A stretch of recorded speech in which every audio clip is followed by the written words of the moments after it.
लाल बाबा rice studio से आप देख रहे हैं न्यूज 18 बिहार झारखंड। अपना बिहार में आपका बहुत बहुत स्वागत। आपके साथ मैं हूं संतोष गंगवार। शुरुआत करेंगे पटना से आ रही बड़ी खबर के साथ। कांग्रेस नेता लालू प्रसाद के आवास पर पहुंचे हैं बिहार कांग्रेस प्रभारी कृष्णा लावरू, बिहार कांग्रेस अध्यक्ष राजेश श्याम, कांग्रेस विधायक दल के नेता शकील अहमद खान लालू आवास पहुंच चुके हैं। सभी कांग्रेस नेता लालू और तेजस्वी से मुलाकात कर रहे हैं। गठबंधन में कुछ सीटों पर पेच फंसा हुआ है, जिसे सुलझाने की कोशिश जारी है।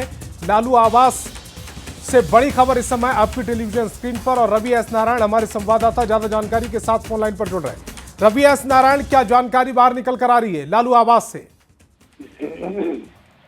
देखिए, यहाँ पे आज दिल्ली से लौटने के बाद जब एयरपोर्ट पे हंगामा हुआ, उसके बाद कांग्रेस के तमाम नेताओं ने अपने अपने उम्मीदवारों का जो सिंबल है वो बांटा, और बांटने के बाद अभी लालू आवास पहुंचे हैं। सिंबल देने के बाद भी कई ऐसे सीटें हैं जहां पर लेकर के आरजेडी और कांग्रेस के बीच जो है वो पेच फंसा हुआ है। आरजेडी जो है उस सीट पर अपने उम्मीदवार देना चाहती है, जबकि कांग्रेस जो है वो जीत पर अड़ी हुई है। और इन्हीं सीटों को लेकर के लालू प्रसाद यादव, तेजस्वी यादव से लगातार मुलाकात हो रही है कि किसी भी ढंग से अभी थोड़ी देर में रात तक इस मामले को सुलझा लिया जाए और जिसे भी मिले उसे सिंबल दे दिया जाए। आपको बता दें कि जिसमें एक जाले सीट है जहां से उम्मीदवार के रूप में जो है ऋषि मिश्रा हैं, जिसे आरजेडी टिकट देना चाहती है। वहीं पे कांग्रेस जो है वो जाले सीट चाहती है। ऐसे ही एक दो और सीटें हैं जहां से दोनों के बीच में पेच फंसा हुआ है और इसे ही सुलझाने की कोशिश की जा रही है। जी रवि, इस तमाम जानकारी के लिए आपका बहुत बहुत शुक्रिया।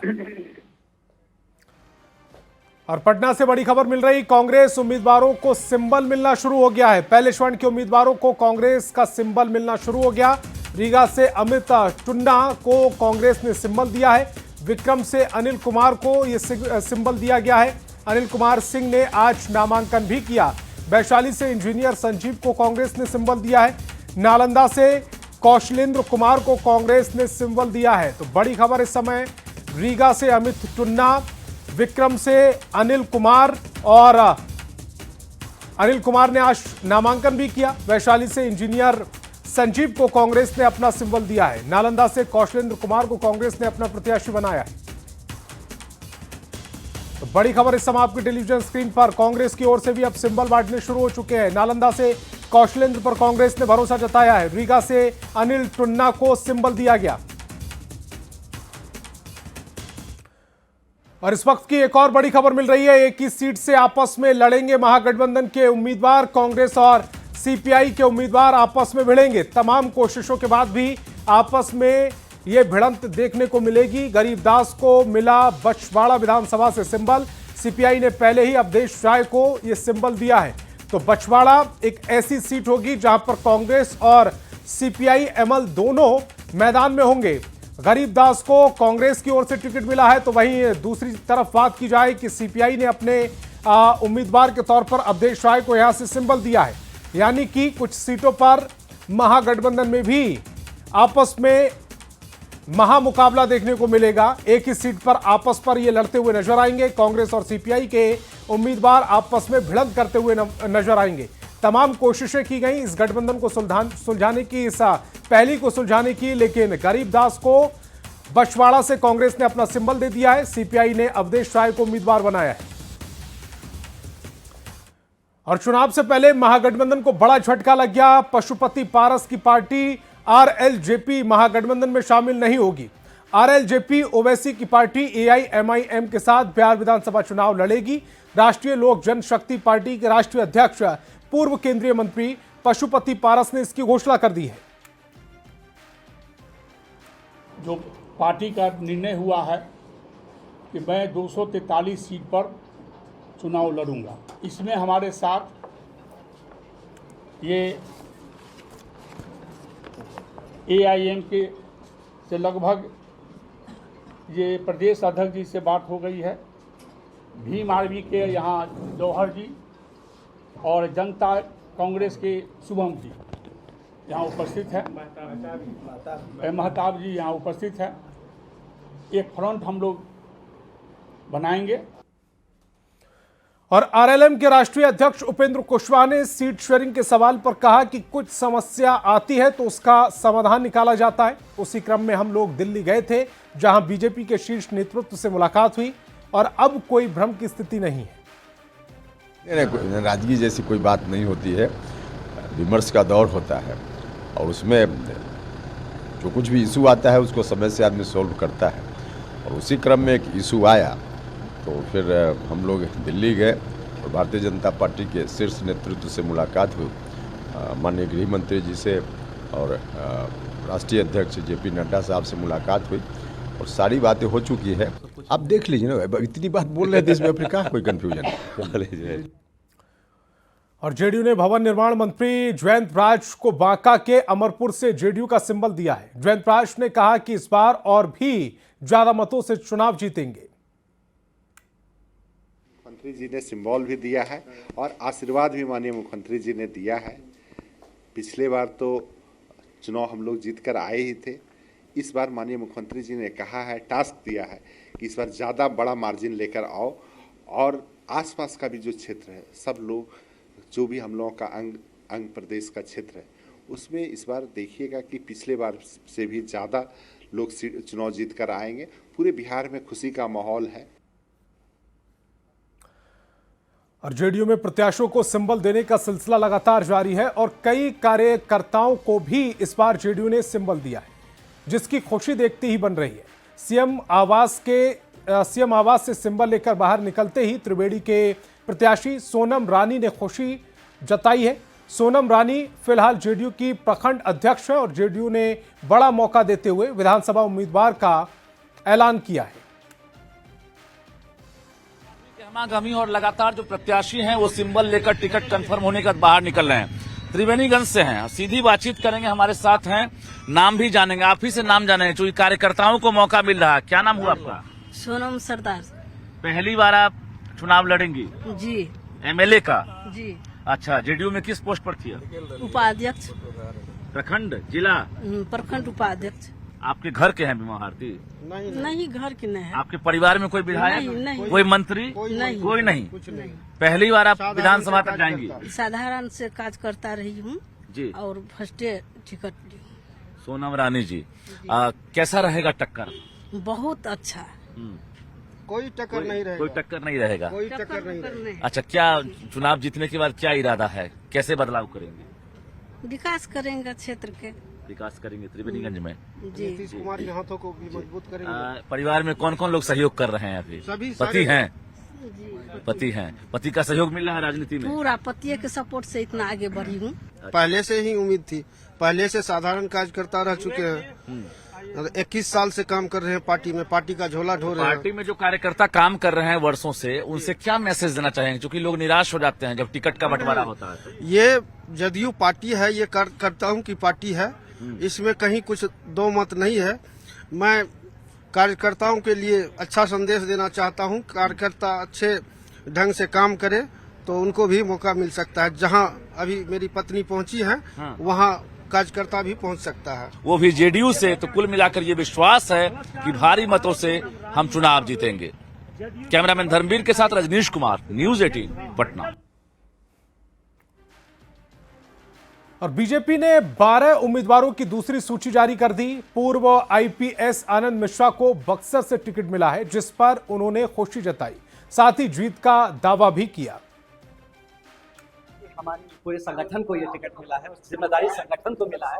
मैं एक चेहरा हो सकता हूँ, मुझे ये जिम्मेदारी दिया गया है कि हमारे पूरे संगठन को साथ लेके हम सारे भाई बहन मिलके और यहाँ संगठन को स्थापित किया जाए। हमारी पार्टी का विजय हो, एनडीए का विजय हो, और ये विजय सिर्फ चुनावी या राजनीतिक विजय ना हो, ये बक्सर का विजय हो, क्योंकि यहाँ से जो काम शुरू होने वाला है, जो विकास का रफ्तार पकड़ने वाला है, इस बात की जिम्मेदारी मिली है और इसी का ये हमारा एक सकारात्मक और संगठित प्रयास है। युवा चेतना और राष्ट्रीय संयोजक रोहित कुमार सिंह ने एक बार फिर तेजस्वी यादव पर हमला बोला। उन्होंने कहा कि इस बार तेजस्वी यादव राघोपुर से चुनाव हारेंगे और उनके गठबंधन को 10 सीट से नीचे समेट देंगे। तो स्थिति जनता के बीच जाने पर पता चल रहा है, उसमें जनता ने तय कर लिया है कि महिषासुर के रूप में बिहार की राजनीति में प्रतिष्ठित राष्ट्रीय जनता दल के राष्ट्रीय अध्यक्ष लालू प्रसाद यादव जी के गठबंधन को 10 सीटों के नीचे बिहार की जनता समेटने जा रही है और स्वयं लालू यादव के राजकुमार तेजस्वी यादव बिहार विधानसभा का चुनाव राघोपुर से हार जाएंगे। और विधानसभा चुनाव को लेकर प्रत्याशियों ने नामांकन करना शुरू कर दिया है। दीघा से बीजेपी उम्मीदवार संजीव चौरसिया ने नामांकन किया। जेडीयू के फुलवारी शरीफ के उम्मीदवार श्याम रजक भी नामांकन करने पहुंचे।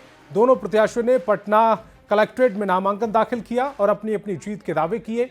दोनों ने कहा कि एनडीए की जीत पक्की है, हम लोग बहुमत के साथ सरकार बनाएंगे।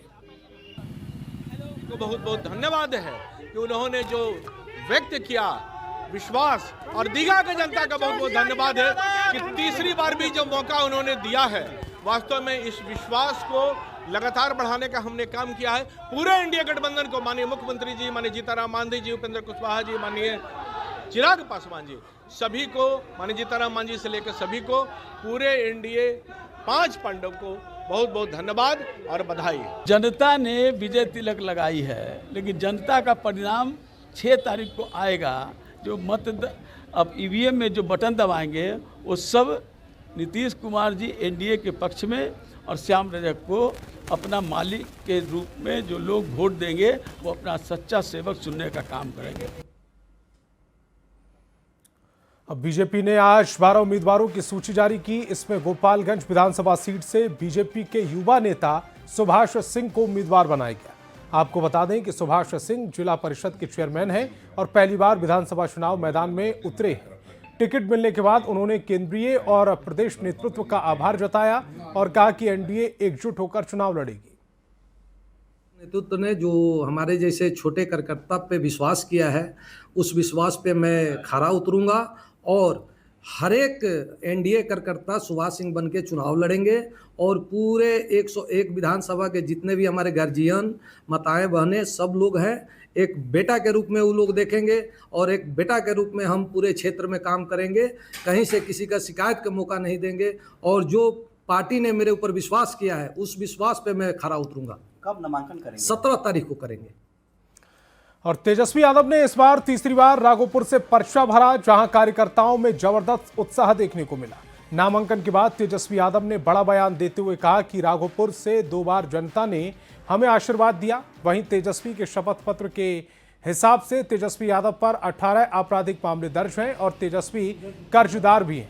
तेजस्वी पर 55,52,051 रुपए कर्ज है। तेजस्वी यादव के पास खुद की गाड़ी नहीं है। वहीं फुलवारी शरीफ में 4 जगह तेजस्वी की जमीन है और तेज प्रताप के साथ 5 जगहों पर संयुक्त जमीन है। वहीं तेजस्वी की 5 साल में 2 लाख से आय बढ़कर 11.5 लाख हुई है। तेजस्वी के पास 6 करोड़ से अधिक की अचल संपत्ति है। पत्नी राजश्री के पास 59,69,000 की अचल संपत्ति है। तेजस्वी के पास 1.5 लाख और पत्नी के पास 1 लाख कैश है। तेजस्वी के पास 200 ग्राम सोना, पत्नी के पास 480 ग्राम सोना है। बेटी के पास 200 ग्राम सोना और 1 किलो चांदी है। बेटे के पास 100 ग्राम सोना और 500 ग्राम चांदी है। ये जानकारी तेजस्वी ने शपथ पत्र में दी है। तो तेजस्वी यादव ने अपना शपथ पत्र जारी किया है, जिसके मुताबिक बेटी के पास 200 ग्राम सोना और 1 किलो चांदी है। हम लोग जो है वो यहाँ पहुंच।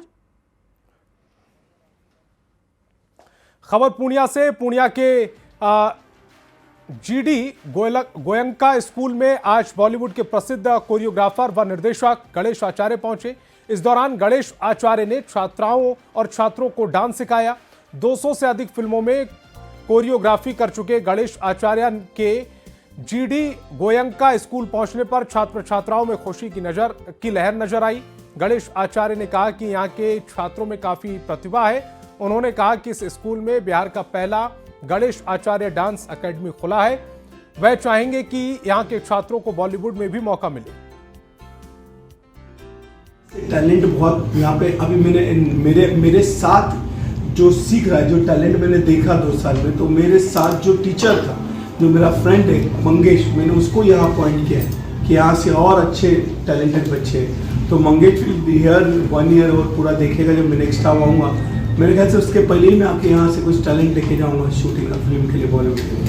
एडमिशन में 50% डिस्काउंट दे रहे हैं, क्योंकि सर एक कहते हैं कि पवित्र आत्मा है, इतने बड़े इंसान हैं और जिस ऊंचाई पे है उस ऊंचाई के हाथों से आज हमने इसका शुभारंभ किया है, सर के हाथों से शुभारंभ किया। और हम चाहते हैं कि ये चीज़ बच्चे जब यहाँ आएंगे तो उनको डांस, म्यूजिक और स्पोर्ट्स के अलावा बहुत सारी ऐसी अत्याधुनिक चीजें मिलेगी जो मुझे नहीं लगता कि बिहार के किसी और स्कूल में होगा।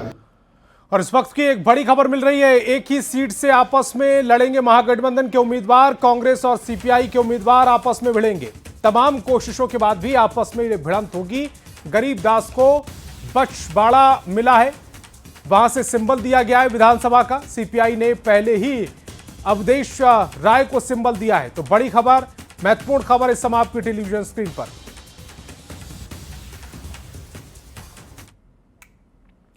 और गया जी से बड़ी खबर मिल रही है, 3 करोड़ 42 लाख का गांजा बरामद हुआ है। 648 किलो गांजा के साथ 3 गांजा तस्कर भी गिरफ्तार किए गए हैं। एक ट्रक और कार जब्त कर ली गई। बिहार और यूपी एसटीएफ की संयुक्त अभियान में सफलता मिली है। 12 थाना क्षेत्र के जीटी रोड पर यह कार्रवाई की गई। तो गया जी से बड़ी खबर, जहां पर 3 करोड़ 42 लाख रुपए का गांजा बरामद हुआ। 648 किलो गांजा के साथ 3 तस्कर गिरफ्तार हुए हैं। एक ट्रक और कार जब्त कर ली गई। बिहार और यूपी एसटीएफ की संयुक्त अभियान में सफलता मिली है। 12 थाना क्षेत्र के जीटी रोड पर यह कार्रवाई की गई। और खबर गोपालगंज से, जहां बीजेपी से 5 बार विधायक रह चुकी कुसुम देवी का टिकट कट चुका है, जिसके बाद कुसुम देवी फपक कर रोने लगी और बगावत का ऐलान कर दिया। उन्होंने पार्टी के सभी पदों से इस्तीफा देने की घोषणा की और अपने समर्थकों की बड़ी बैठक बुलाई। माना जा रहा है कि वे निर्दलीय उम्मीदवार के रूप में नामांकन कर सकती हैं। 22 में मुझे चलने का शक्ति नहीं था। उस समय सभी ने मुझे आशीर्वाद दिया, मुझे जिताने की काम किया, लेकिन पार्टी ने क्या किया? पार्टी ने मुझे धोखा दिया। महिला बोलते हैं कि महिला शक्ति नारी है, महिला शक्ति नारी के यही होता है। पार्टी से हम यही पूछना चाहते हैं। तो इस बुलेटिन में फिलहाल इतना ही। आप देखते रहिए न्यूज़ 18 बिहार झारखंड।